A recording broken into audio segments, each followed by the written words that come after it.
Welcome to Broadway Buzz. I'm Joe Gary, and I'm delighted to welcome you to the 25th Annual Putnam County Spelling Bee. You know, there's a wonderful moment in the show when they sometimes use guest artists or audience members, and they had Julie Andrews in the show, and guess what the word was they gave her to say? Supercalifragilisticexpialidocious. And guess what? She missed it. It's a delightful show, it's funny, it brings back comedy to musical comedy. It's a tremendous delight. The cast is outstanding and fresh and funny. It will bring out the child in you. I really don't like to use this quote, but the New York Times said it's chorus line with pimples. The point that I really want you to know is that it will really bring out the sense of the naughty child in you. It's a wonderful, delightful romp.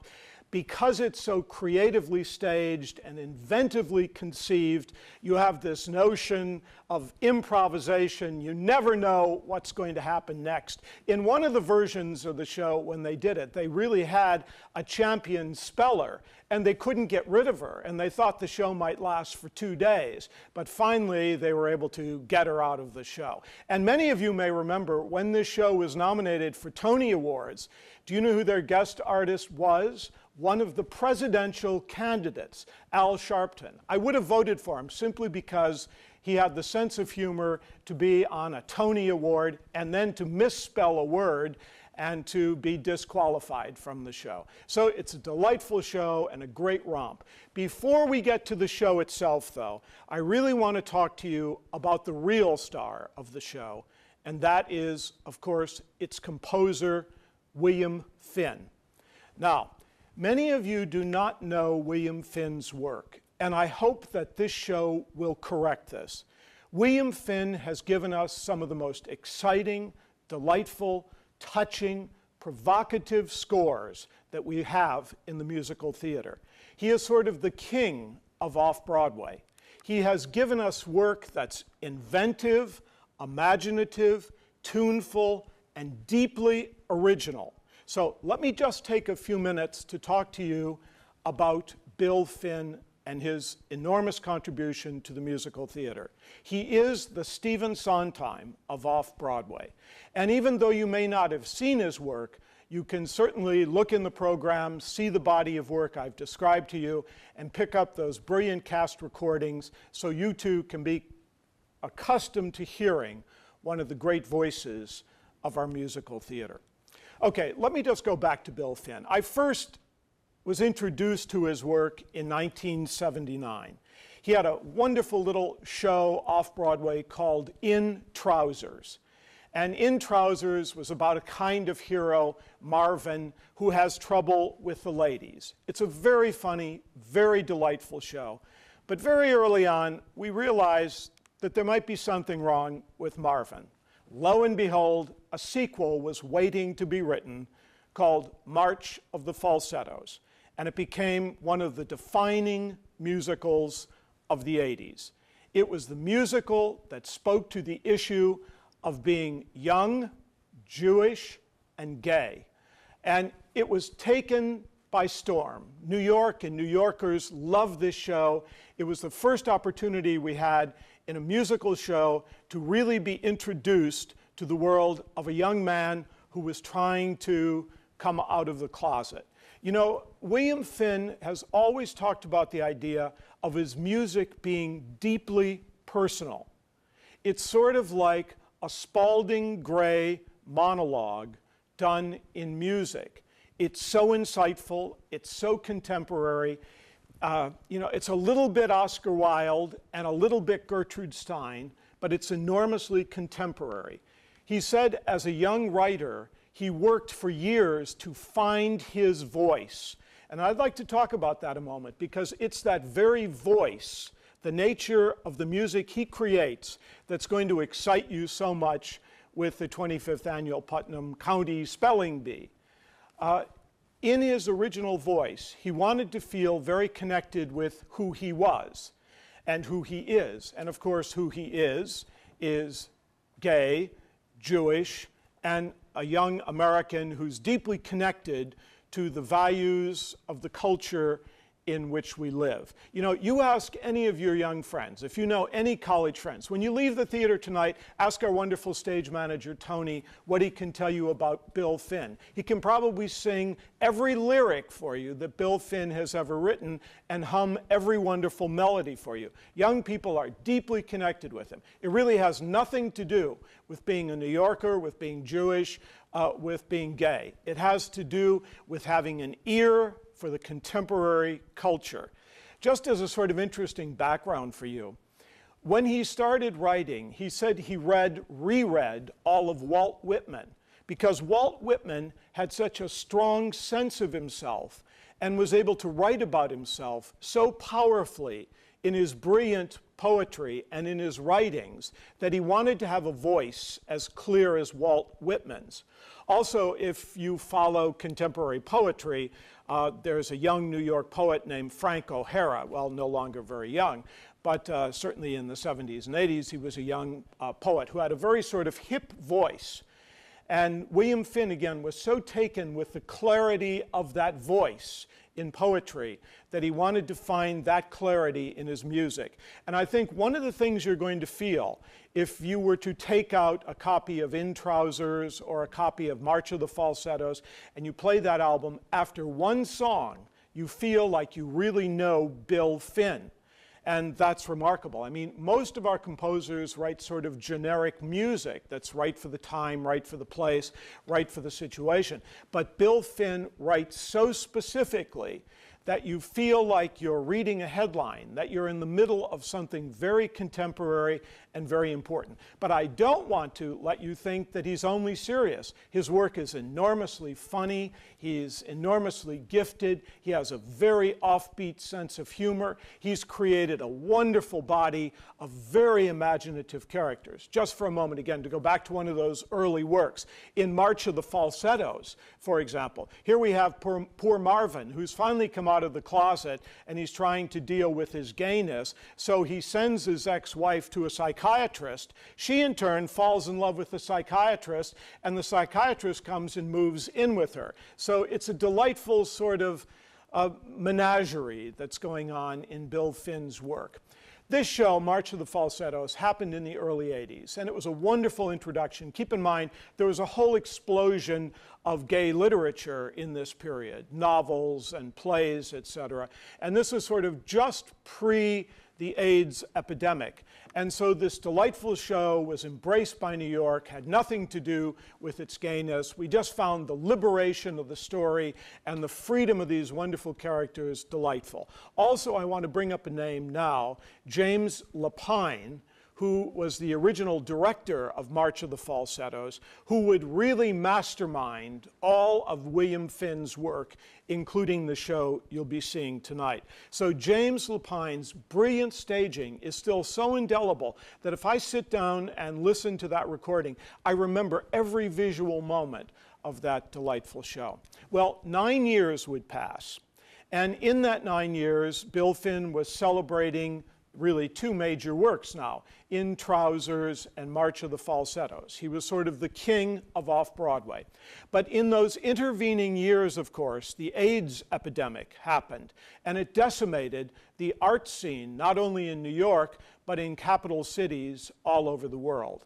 And we had finally discovered what was then called, horrifically, the gay plague. William Finn then wrote a brilliant and defining musical that would define his career that was called Falsetto Land. And in it, his hero, Marvin, now has to deal with the blight of a disease that almost wiped out a generation of young men. Now, in Cleveland, during this period, I directed a production of The Normal Heart, which was the first play that dealt with the AIDS issue. I starred the head of the Cleveland Playhouse in the production, and he was a guest artist at Cleveland State.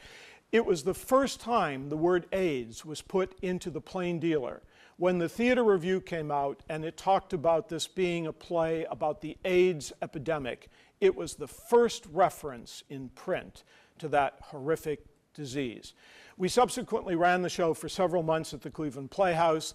The only doctor in Cleveland who was dealing with the AIDS issue, Dr. Calabrese, would come every night to talk to the audiences about the show. Keep in mind, this was still a period where young men were not being treated by doctors or hospitals, and when they died, no one wanted to take the body. It was like the period of the Black Plague. So I can't stress how important this period was in Bill Finn defining the epidemic, and he defined it so brilliantly in those musicals. What subsequently happened, the two musicals, March of the Falsettos and Falsetto Land, were put together in a show called Falsettos, and it opened on Broadway in the early 90s, and it swept the Tony Awards.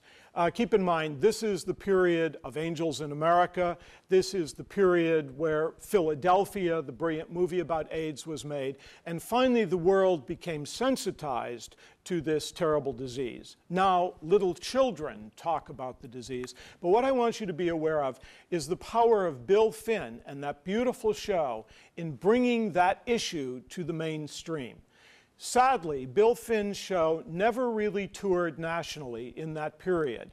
And almost all of the critics in New York were certain that Bill Finn's life would always be the high priest of off-Broadway. He would, of course, go on then, aside from the brilliant work of Falsettos and March of the Falsettos, would go on, and in the late 90s, there was a rumor going around, and we all heard it in theater circles, that Bill Finn had an inoperable tumor, an inoperable brain tumor. And so, of course, the theater world was bereft because, he was one of our most promising writers, and we had not yet seen him reach absolute fulfillment.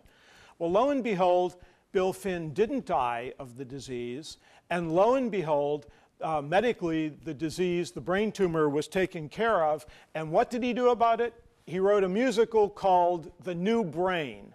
And again, it is a show that has tremendous power. Who else could write a musical about death and dying and make it so entertaining, so funny, so insightful? And of course, the happy notion is the composer doesn't die at the end of the musical, as he didn't in real life. So this is a brilliant show. Christian Chenoweth is seen in this show. He's always been able to gather the greatest talents working in his show.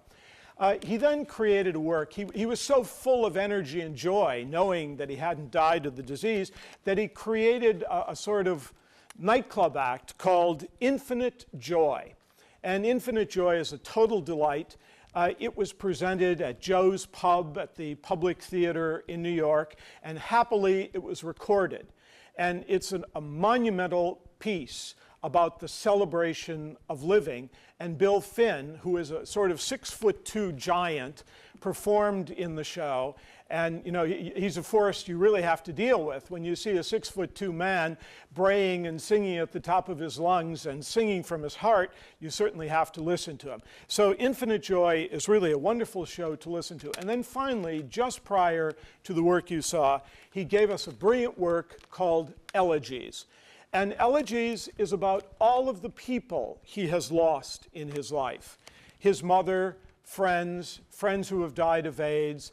But it's really a celebration about life. Those of you who remember Edgar Lee Masters' brilliant collection of poetry, Spoon River, remember, even though that collection of poetry takes place in a cemetery, what you're filled with is the strongest sense of life and joy. This work, Elegies, was done at Lincoln Center, and it starred Betty Buckley. And again, it's an album that's absolutely extraordinary.